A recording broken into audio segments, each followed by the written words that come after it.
Assalamualaikum warahmatullahi wabarakatuh.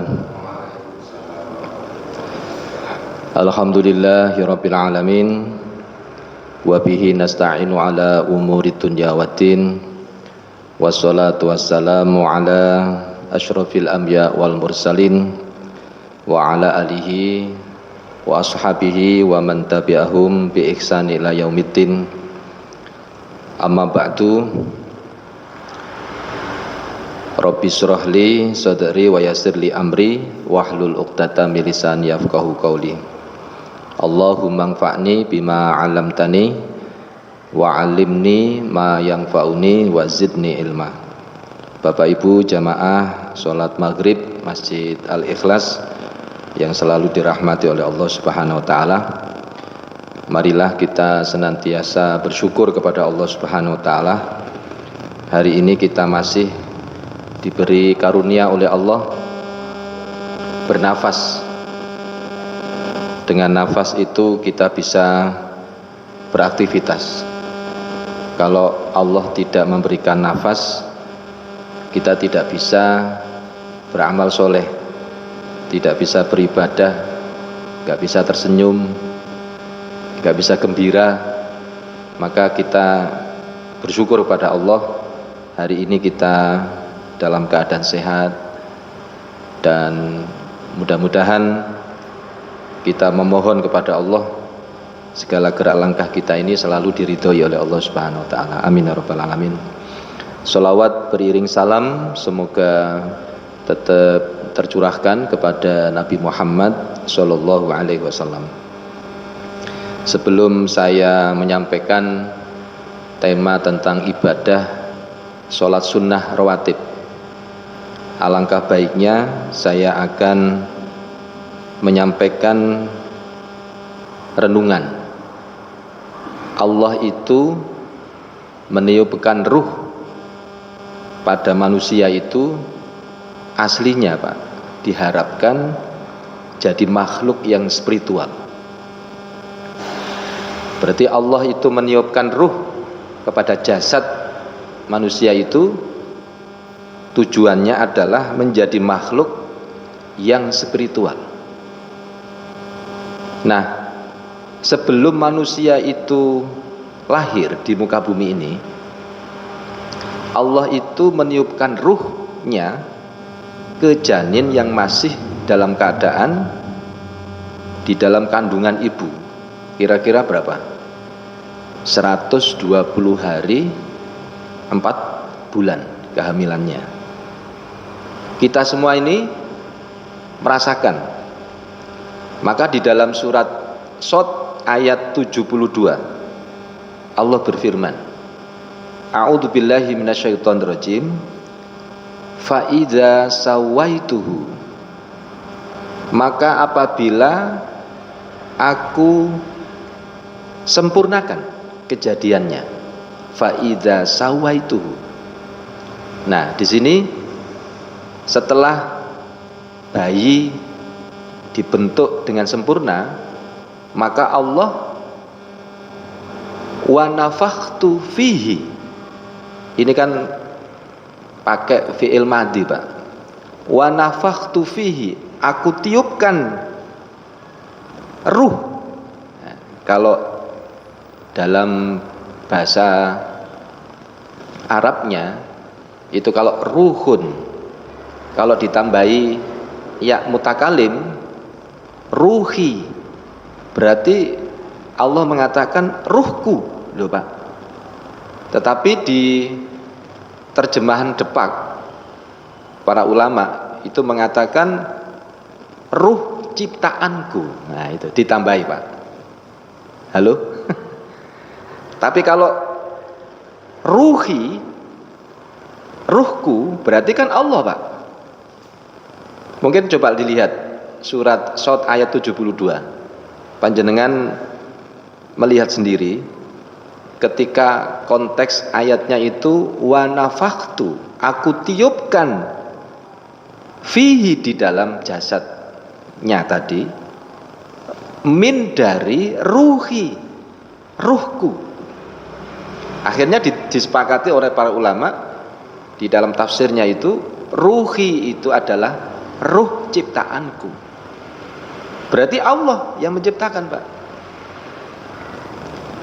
Faqa'u, ketika dia itu merasa bahwasanya manusia itu diciptakan oleh Allah, ya, dan dimasukkan ruh ke dalam jasad, maka seharusnya manusia yang sudah sempurna menjadi ada ruhnya itu faqa'u lahu sajidin. Maka seharusnya dia itu adalah faqa'u, maka dia harus tunduk. Iya toh, Pak? Faqa'u, maka harus tunduk sebenarnya itu. Lahu, kepada Allah, sajidin, dalam keadaan sujud. Berarti kalau orang yang hidup di dunia ini merasa bahwasanya dia itu masih hidup, kemudian merasa bahwasanya dalam dirinya itu ada ruh, maka kewajibannya seorang hamba itu adalah apa? Faqa'u lahu sajidin.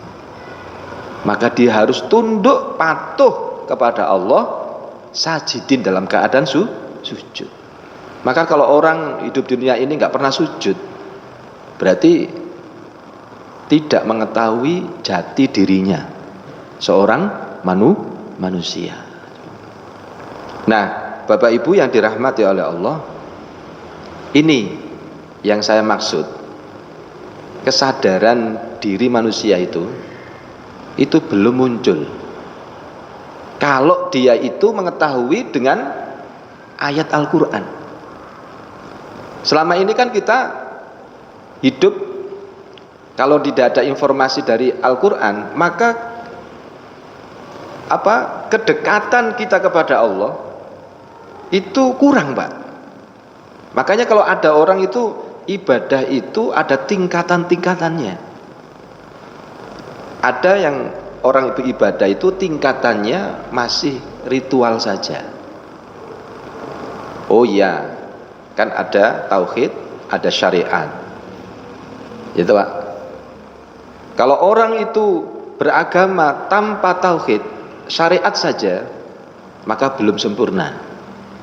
Orang yang bertauhid harus bersyariat. Nah, saya tanya, iblis itu tauhid tidak? Bertauhid tidak? Bertauhid, Pak. Mengakui bahwasanya Allah Subhanahu wa taala itu sang pencipta. Tetapi iblis itu tidak mau taat, tunduk dan sujud kepada Adam, perintah Allah. Kan gitu.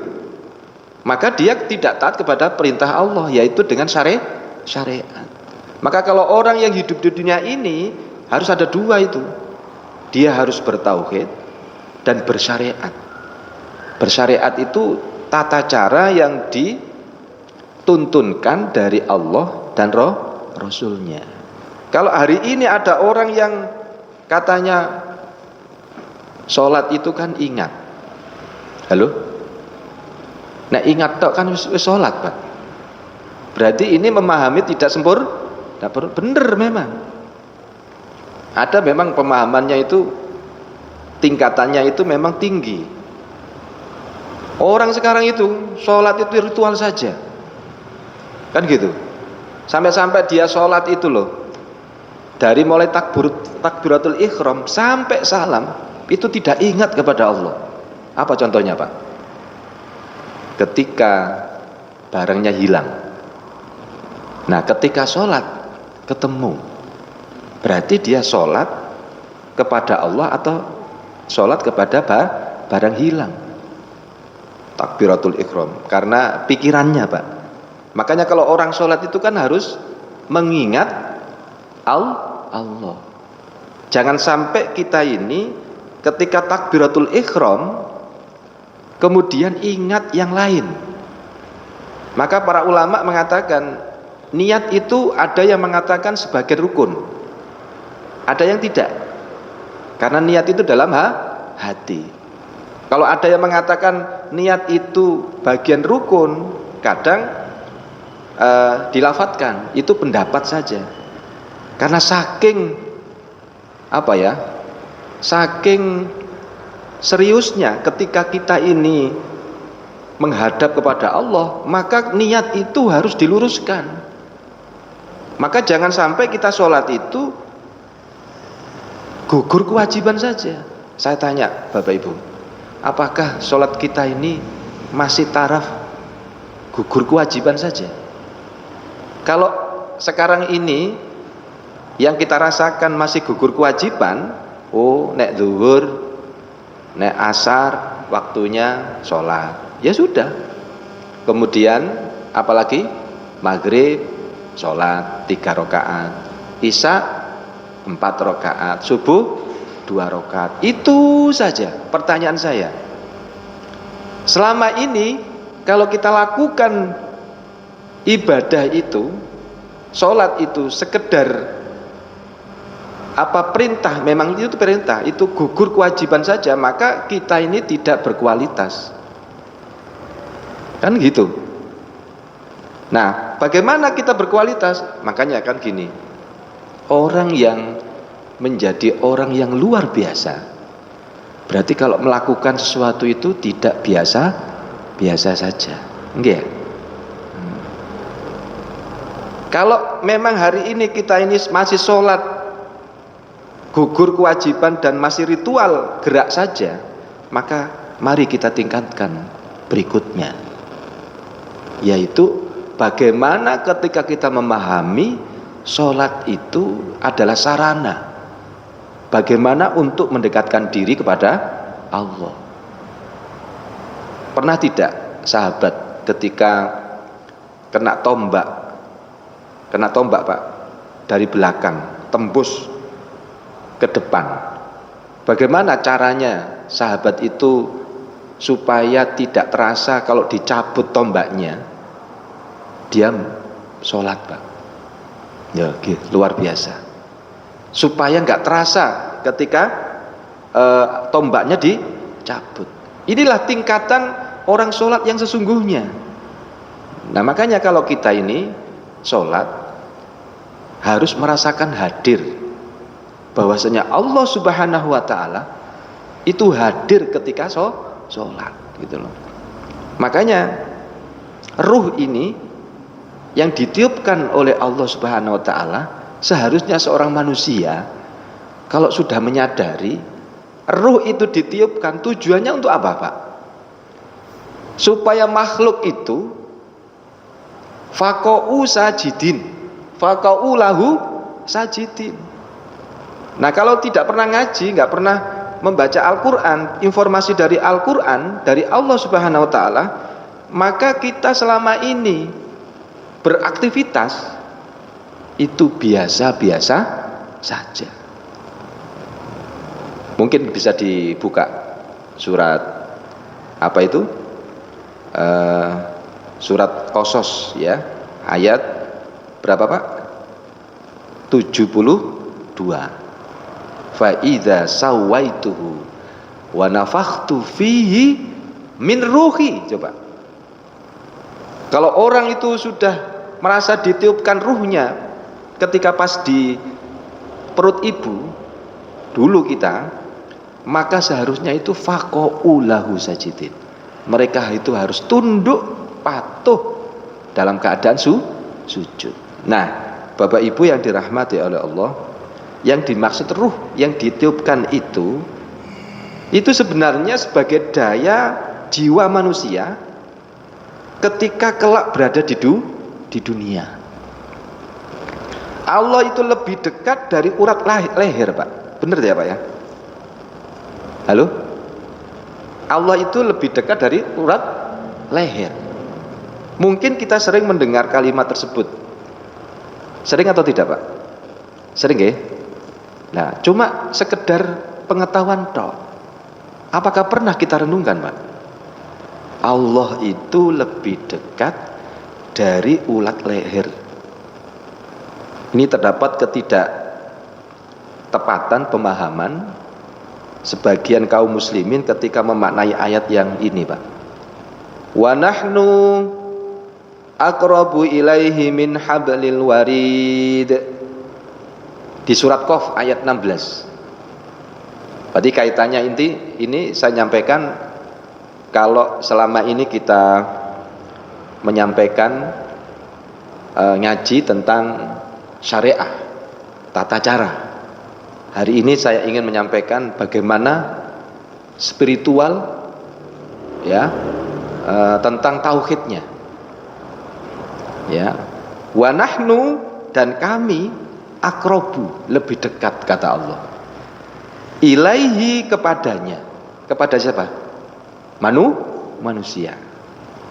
Min hablil warid, daripada urat lehernya. Urat leher mana? Mungkin ya darahnya Pak ya. Urat leher. Nah, Bapak Ibu yang dirahmati Allah, kesalahan untuk mengartikan bahwa kata kami, di situ ada kami Pak. Wa nahnu, ini banyak yang memahami salah. Kami pada ayat tersebut adalah Allah Pak. Ya. Nahnu itu Allah. Sehingga mereka memahami bahwa posisi Allah itu ada di tubuh manusia. Halo? Saya tanya, apakah kita selama ini merasa Pak, kita ini diawasi oleh Allah? Kalau kita ini merasa, berarti insya Allah kekuatan tauhid kita luar biasa. Coba jujur Pak, apakah hari ini kita merasa di mana saja kita berada itu Allah hadir? Enggak ya? Termasuk kata-kata min ruhi tadi, ruhku loh Pak, berarti Allah itu hadir. Sehingga mereka itu menyangka bahwa posisi Allah itu di dekat urat lehernya. Akibat dari kesalahan ini, mereka meyakini bahwasanya Allah ada di mana-mana. Salah ya. Allah itu nong dindi. Berarti berbilang, termasuk tubuh. Ada keyakinan bahwa Allah menyatu dengan hambanya. Ya, gampangannya apa? Istilahnya apa? Orang itu meyakini Allah itu menyatu kepada hambanya. Apa istilahnya Pak? Ada namanya akidah manunggaling kaula Gusti. Pernah mendengar Pak? Sehingga ada yang mengatakan seperti itu. Berarti Allah menyatu kepada tubuh manusia. Nah, tentu ini akidah yang tidak benar. Yang benar adalah Allah itu berada di atas singgasana. Nah, mengenai ayat ini ada dua penjelasan yang menunjukkan bahwa kata kami pada ayat ini perlu Pak. Perlu tahu, wa nahnu itu satu, Allah itu lebih dekat dari urat leher. Ya. Mungkin kita sering mendengar kalimat itu. Maka kesalahan tersebut, maka mengenai ayat ini menunjukkan tafsir ulama, makna kata kami itu adalah malaikat Pak. Halo? Ada yang mengatakan tafsir ini, para ulama mengatakan bahwasanya kami itu malaikat, bukan berarti Allah. Satu, yang nomor satu. Jika kita membaca ayat secara lengkap, lanjutan ayatnya Pak, ini sangat jelas bahwa konteks ayat ini adalah membicarakan malaikat, bukan sekilas tok. Wa nahnu aqrabu ilaihi min hablil warid. Coba saya baca surat Qaf ayat 16-18 supaya enak Pak. Jangan dipotong-potong. Kalau sempurna wutuh, maka arahnya kemana? Gitu loh. Bukan Allah, tetapi itu malaikat. Saya baca. A'udzubillahi minasyaitonirrajim. Bismillahirrahmanirrahim. Wa laqad khalaqnal insana wa na'lamu ma tuwaswisu bihi nafsuh. Dan sesungguhnya kami telah menciptakan manusia dan mengetahui apa yang dibisikkan oleh hatinya. Tuwaswisu bihi nafsuh. Berarti kalau kita ini jiwa kita ya tahu Pak ya Wa nahnu aqrabu ilaihi min hablil warid. Kami lebih dekat kepadanya daripada urat lehernya. Idza yatalaqqal mutalaqiyani. Nah ini. Ketika dua orang malaikat, loh Pak. Ayat berikutnya itu. Idza yatalaqqal mutalaqiyani anil yamini wa anis shimali. Qaid. Ketika dua orang malaikat mencatat amal perbuatannya, seorang duduk di sebelah kanannya Pak. Wa al yamini wa anis shimali, ada yang malaikat duduk di sebelah kirinya. Wa anis shimali. Qaidun, ya qaidun, duduk Pak. Qaid itu kan duduk. Berarti malaikat ini duduk sebelah kanan dan sebelah kiri. Ma yalfidhu min qaulin illa ladaihi raqibun atidun. Berarti ayat ini berarti menunjukkan bukan Allah, tetapi yang diperintahkan apa? Siapa? Malaikat. Menurut ayat ini.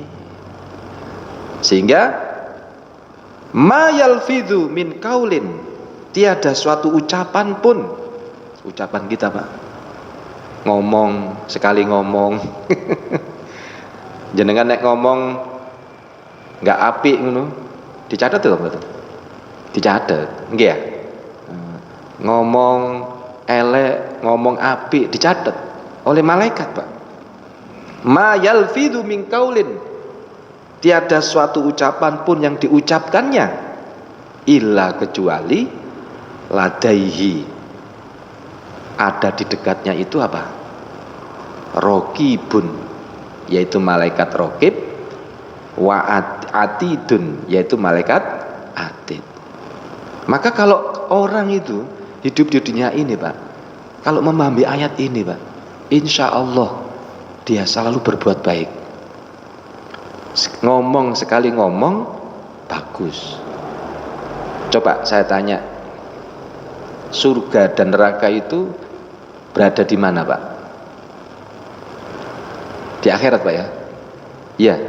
Nah, memang di dalam Al-Quran selama ini kita ini kadang memahami surga nanti di akhirat, neraka nanti di akhirat. Pertanyaan saya, orang nanti masuk surga, orang nanti masuk neraka, itu akibatnya dari mana? Di dunia. Saat ini tidak. Saat ini. Berarti kalau orang itu masuk surga karena perbuatannya saat ini. Pertanyaan saya, apakah bisa surga itu kita rasakan hari ini? Loh, jangan denger. Loh, katanya gini, orang nanti masuk surga itu akibat dari amalan hari ini, saat ini.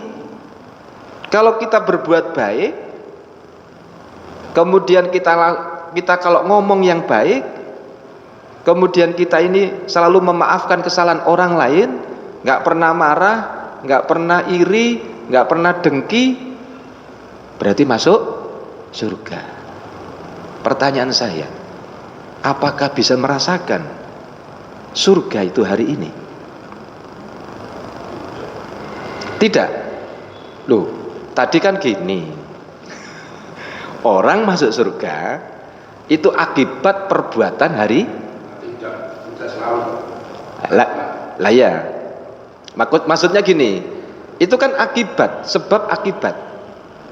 Sebenarnya itu kan ayat Al-Quran itu kan banyak membicarakan tentang bagaimana manusia, seorang hamba itu harus berbuat baik.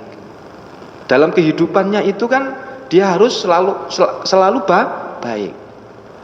Kan nggak ada ayat yang mengatakan bahwasanya seorang hamba itu memilih. Memang dia masuk surga dan neraka silahkan, tergantung dari amalannya. Memang surga nanti memang. Tetapi apakah nggak bisa kita menciptakan surga hari ini? Oh, pertanyaan. Loh, kok perasaan saja, Pak? Ya, apakah bisa? Maksudnya bisa menciptakan, Pak. Halo? Saya urut tadi itu. Memang supaya mikir jenengan. Saya urut, nggih. Kalau tadi itu nggih. Jelas-jelas dikatakan bahwa surga itu juga tidak bisa dibayangkan seperti bayangan manusia. Benar, itu benar. Cuma cara berpikir kita, Pak, supaya kita ini semangat di dalam masuk surga. Halo? Nah, memang konsep untuk spiritual itu kan perlu ada semangat. Halo? Tetapi orang itu ingin masuk surga kan harus diciptakan hari ini dengan amalan yang sesuai dengan perintah Allah Subhanahu wa ta'ala. Satu contoh, ada orang yang memusuhi kita, perintahnya Al-Quran apa? Maafkan dia. Halo? Kalau orang itu bisa memaafkan dia, karena Allah itu maha pemaaf, maha pengasih. Makanya kalau orang itu beribadah kepada Allah melalui seperti tadi itu, Allah itu meniupkan ruh kepada hambanya, ya, kepada hambanya, maka seharusnya dia faqa'u lahu sajidin, maka seharusnya dia itu orang yang tunduk patuh dalam keadaan sujud. Berarti segala perintah Allah yang selalu diperintahkan oleh Allah, dia harus apa? Tunduk. Nah, sekarang saya contohkan lagi. Marah itu dibenci oleh Allah tidak? Marah, orang berbuat marah, halo? Nah, dibenci tidak? Hadis Nabi Muhammad SAW mengatakan, la taghdab miraron walakal jannah, Pak. Berarti pertanyaan saya, apakah bisa kita menciptakan surga hari ini? Ya harus bisa. Maka seharusnya kita ini kalau ingin masuk surga, yo jangan marah. Halo? Ya toh, Pak? Jangan marah. Ini kan Nabi mengatakan, Pak, kalau mohon maaf tadi, rasa kan juga tadi. Kalau saya lanjutkan dengan kata-kata berbeda. Apakah bisa kita menciptakan surga hari ini? Bisa. Karena Nabi Muhammad SAW mengatakan, la taghdab, 3 kali, Pak, itu. Miraron walakal jannah. Berarti kalau orang itu selalu menjaga supaya nggak marah, berarti surga. Ada juga perintah dari Allah Subhanahu wa taala di dalam surat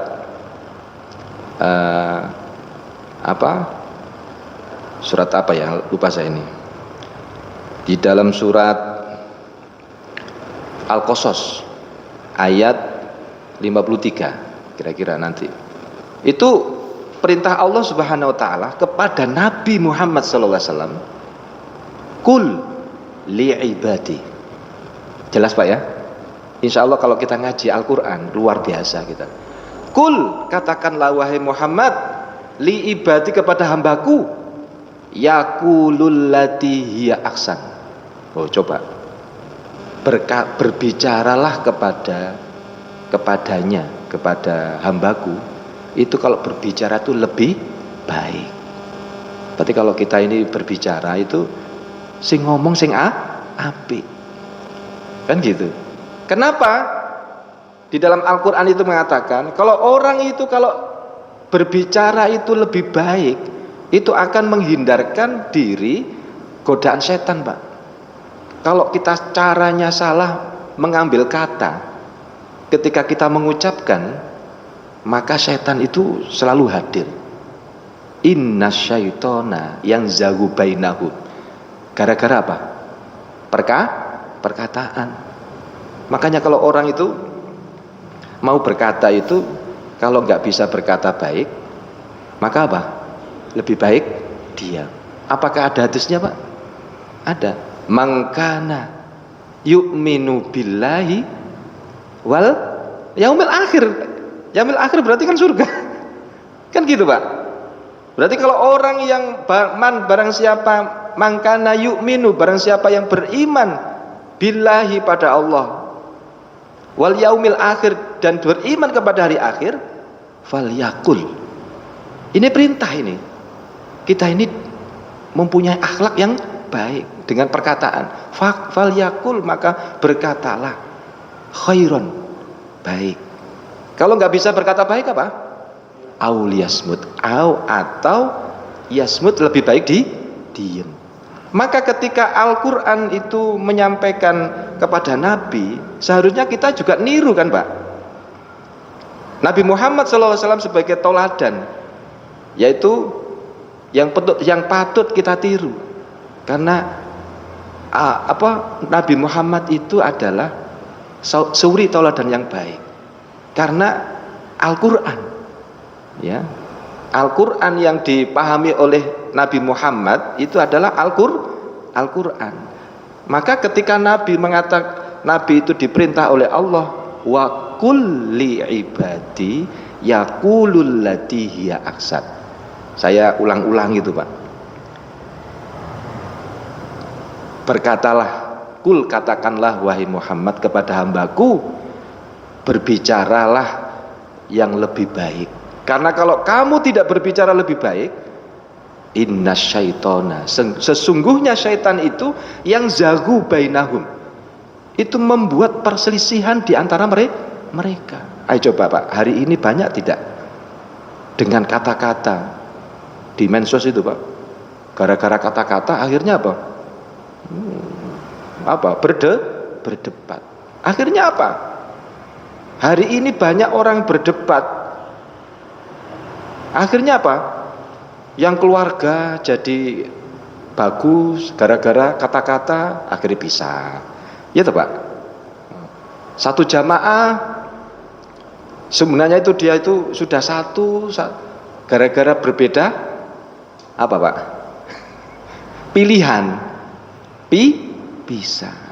Ini sayang ini. Karena apa? Wes kamu kono. Wah kok aku kene. Kan gitu. Cuma masalah kata, ya wis sampe nang kono. Wis ku gak ketemu. Biasanya mangan-mangan ngaji bareng-bareng. Nah, maka dengan perkataan itu kalau kita nggak memahami, maka hati kita itu akan dipecah oleh setan. Inna syaitona, sesungguhnya syaitan itu yang zagu bainahum, membuat perselisihan di antara mereka. Innallaha, sesungguhnya syaitan itu inna syaitona, mohon maaf, sesungguhnya syaitan itu karena ada aduan sebagai musuh mubinan yang nyata. Nah, berarti saya ulang lagi pertanyaan saya. Berarti kita itu menciptakan surga itu bisa tidak? Bisa. Ketika kita dengki neraka, ngono ae lho, Pak. Halo? Kan cara berpikirnya gampang. Kan gitu.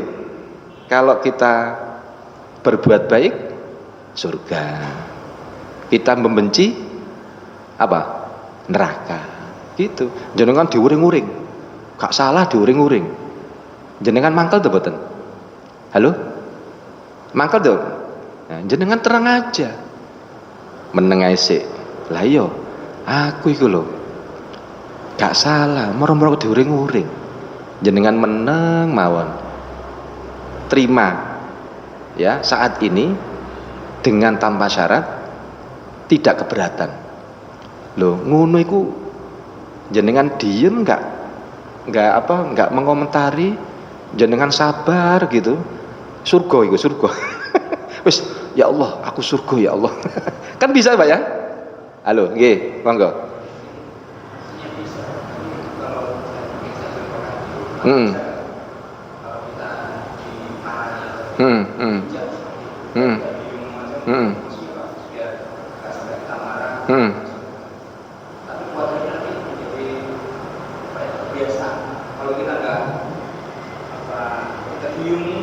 Ya. Ya. Oke. Nah, tidak seperti itu. Oke. Boleh. Siap. Oke. Benar, Pak. Benar itu. Itu kan sama dengan pasrah diri. Contoh seperti ayat Al-Quran yang sering kita dengar itu, ya ayyuhalladzina amanu ittaqullaha haqqa tuqatih wa la tamutunna illa wa antum muslimun. Muslimun itu apa? Berserah diri, pasrah diri. Nah, sekarang yang dimaksud pasrah diri, berserah diri itu bukan berarti kita itu bukan pasif, Pak. Bukan diem saja, tapi aktif. Nanti suatu ketika kita harus menjelaskan, kan gitu, Pak ya. Nah, berserah diri itu bukan berarti kita diem. Berserah diri itu bukan berarti kita itu pasrah, bongkoan, enggak. Tetapi pasrah diri kita itu adalah aktif, Pak. Kita berusaha dengan momen yang ketika kita dimarahin, maka kita diem dulu. Kita cari apa kesalahan dia itu kok marah dengan saya. Tetap aktif, maksudnya lebih aktif. Supaya apa? Kondisi yang pada waktu kita rasakan pada waktu itu, maka supaya kondisinya itu dia itu mengetahui apa salah saya, kan gitu. Nah, ketika dia itu menunjukkan dia itu, oh ternyata apa yang dia marahin itu ternyata salah. Nah, maka dengan diem kita bukan berarti kita pasrah, bukan berarti, bukan pasrah bongkoan, tetapi aktif, Pak. Sama ketika kita sama orang-orang kafir, tetap Nabi Muhammad kan tetap mencari strategis ya, Pak ya. Maka ketika di Mekah, kekuatan kaum muslimin itu belum terbentuk. Nah, setelah terbentuk di mana? Di Madinah. Maka di Mekah itu dakwah sir, tidak bisa menghadapi langsung. Sama halnya ketika kita dimarahin, maka jenengan harus sabar dulu, terima dulu saat ini dengan tanpa syarat dan tidak keberatan. Maka ketika jenengan gak menerima, maka jadi bukan berarti malah menjadi jadi dosa gitu. Jenengan dibenci, Pak. Nggak tahu salahnya apa, kita benci. Orang ketika membenci kemudian marah-marah, aslinya itu menunjukkan jati dirinya itu, orang itu bahwasanya dia jelek, Pak. Jenengan diam saja.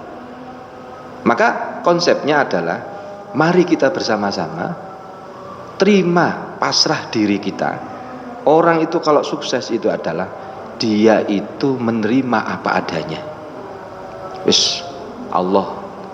Karena pikiran dalam dirinya. Satu contoh. Ini contoh aja, Pak. Anak-anak itu belum hafal ayat kursi misalkan. Kemudian saya bimbing. Nah, ketika saya bimbing, terus dia menirukan saya. Hafal pada waktu itu. Besoknya saya tanya, ayo gimana hafalannya ayat kursi? Lupa, Ustadz. Nah, coba. Dengan kata-kata lupa, ini kan dari pikirannya dia. Ya, dari pikiran dan perasaan. Seandainya kalau dia ngomong bisa, saya hafal, Ustadz, langsung dicoba. Maka harus diulang. Kenapa dia itu dengan perkataan yang jelek? Karena pikirannya. Ibu-ibu sekarang ini kan munyeng, Pak, pusing dengan kondisi saat ini, yaitu berasnya mahal, Pak ya, Saya bilang, Bu, supaya nggak pusing, konsepnya adalah terima dengan tanpa syarat dan tanpa keberatan, tapi aktif, gitu loh Pak. Kalau kita ini nggak menerima kemudian marah, pikiran kita kacau Pak. Sama dengan orang sholat, ketika sholat tidak fokus kepada ingat kepada Allah, Allahu Akbar gitu, masih terganggu dengan pikiran yang hilang, pasti sholatnya tidak konsentrasi. Sama seperti itu, pusing karena pikiran. Saya bilang, Mas, sampean ulang-ulang terus. Lupa Ustadz, nah ngomong lupa, gak usah lupa, gampang, ingat, kan gitu Pak, karena pikirannya sendiri. Maka kalau kita supaya menjadi orang yang baik, maka harus omongan kita harus baik. Ya Allah, berikan saya kemudahan ya Allah. Maka kan kita disuruh oleh Nabi Muhammad SAW zikir kan Pak. Kalau kita zikir kan gitu Pak. Makanya kalau kita itu ngomongannya itu mudah, maka mudah sungguhan Pak. Karena pikiran kita lupa teman. Karena omongan itu doa. Kalau diulang-ulang akhirnya terwujud. Bisa dipahami Pak? Nah, ini belum selesai tadi sebenarnya tentang ayat wa nahnu aqrabu min hablil warid. Allah itu lebih dekat dari urat lehernya, itu adalah apa? Malaikat. Nah, insya Allah nanti kita lanjutkan apa yang saya sampaikan tadi. Mudah-mudahan bermanfaat. Subhanakallahumma wa bihamdika asyhadu an la ilaha illa anta astaghfiruka wa atubu ilaik. Wassalamualaikum warahmatullahi wabarakatuh.